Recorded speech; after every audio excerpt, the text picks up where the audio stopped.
El punt, de Peter H. Reynolds. La Basti s'havia quedat enganxada a la seva cadira. S'havia acabat la classe d'art i seguia amb el paper en blanc. La professora va anar a veure-la i va mirar aquell paper i va dir «Un os polar! Ai, molt divertit!» va dir la Basti ben enfadada. «És que no sé què dibuixar!» La professora li va dir «Basti, fes la primera marca que et surti i deixa't endur!» La Basti, ben enfadada, va agafar el llapis i clas! Va clavar el llapis. Sí, aquesta és la marca que li va sortir. Un punt profund. Aleshores, la professora va agafar aquell paper, el va mirar atentament una estona i va dir «Ara, firma'l, sisplau».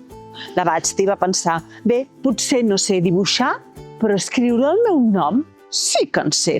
Així que va escriure el seu nom. La setmana següent, quines sorpreses va endur la Basti quan va entrar a la classe d'art.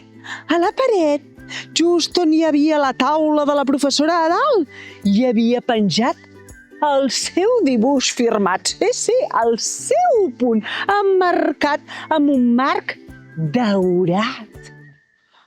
La Basti es va quedar de pedra. S'ho va mirar una estona i va pensar, bé,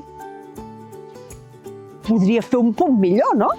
Així que es va seure a la seva taula, va obrir la capsa de colors que encara no havia estrenat i va començar a fer punts. Va fer un punt de color groc, un altre de color vermell, un altre blau, un altre verd, fins i tot va barrejar colors i va descobrir que el vermell i el verd, si el barreges, et surt el lila, el violeta, i va començar a fer punts de totes mides, petits, mitjans, grans, gegants, fins i tot va fer un punt sense dibuixar el punt. Imagineu-vos! Va arribar el dia que feien l'exposició de l'escola d'art.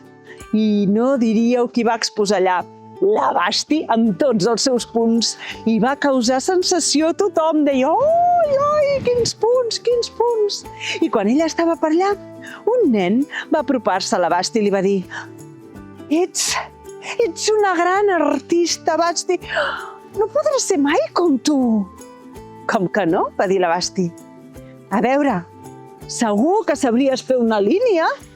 Ai, no sé fer ni una línia recta amb el regle. No, què va? No, mai podré ser com tu. La Basti va agafar un paper, va agafar un llapis i li va donar al nen i va dir prova-ho. El nen va fer una línia tota tremolosa. La Basti va agafar el paper, va mirar-se al gargot del nen una bona estona i després li va dir firma'l.